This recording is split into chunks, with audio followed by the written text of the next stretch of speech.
Oke, kembali lagi di channel Belajar Farmasi Klinis. Kali ini saya akan belajar tentang oksigen dalam bentuk kaleng ya, atau oksigen kaleng. Jadi oksigen kaleng ini merupakan oksigen yang dikemas dalam tabung kecil yang mudah dibawa dan digunakan. Oksigen kaleng ini membantu mengembalikan kadar oksigen tubuh pada tingkat normal dan dapat digunakan sebagai pertolongan pertama saat tubuh kekurangan oksigen ketika mengalami kelelahan, olahraga berat, stres pada tempat tinggi, kemudian kualitas udara yang buruk, kemudian sesak napas maupun asma.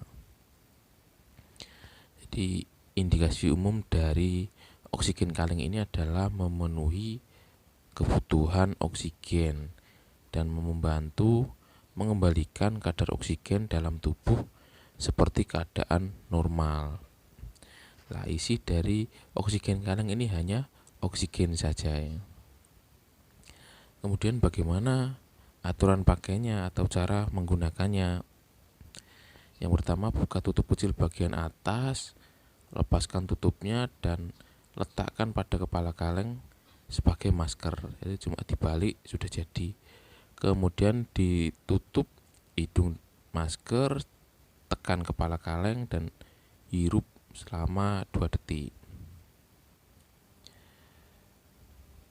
Kemudian yang perlu diperhatikan dalam menggunakan oksigen kaleng ini, jauhkan dari api, panas sinar matahari, jauhkan dari jangkauan anak-anak, jangan melubangi kaleng, jangan menyemprot langsung ke api atau pakaian, jauhkan dari oli atau minyak untuk menghindari bahaya meledak.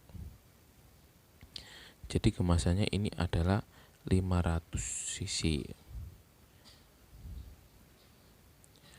Kemudian yang kita pelajari lagi dari oksigen kaleng ini adalah logo dari oksigen kaleng ini ya. Logonya adalah lingkaran biru atau obat bebas terbatas.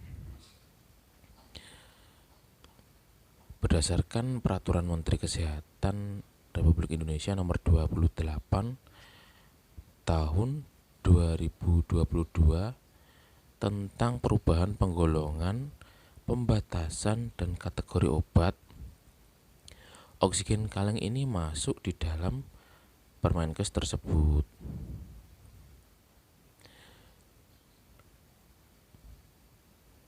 Ada di halaman 5. Oksigen ini yang semula golongan obat semulanya obat bebas terbatas menjadi golongan barunya menjadi obat bebas. Jadi bisa digunakan secara bebas.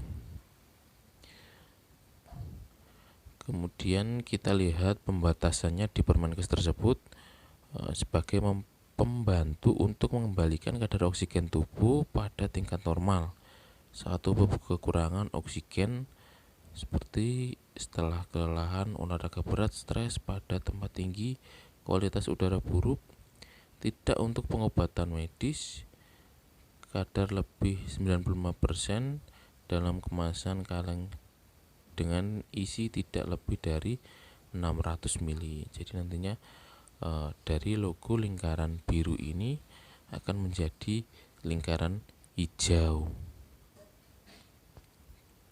Lihatnya di Permenkes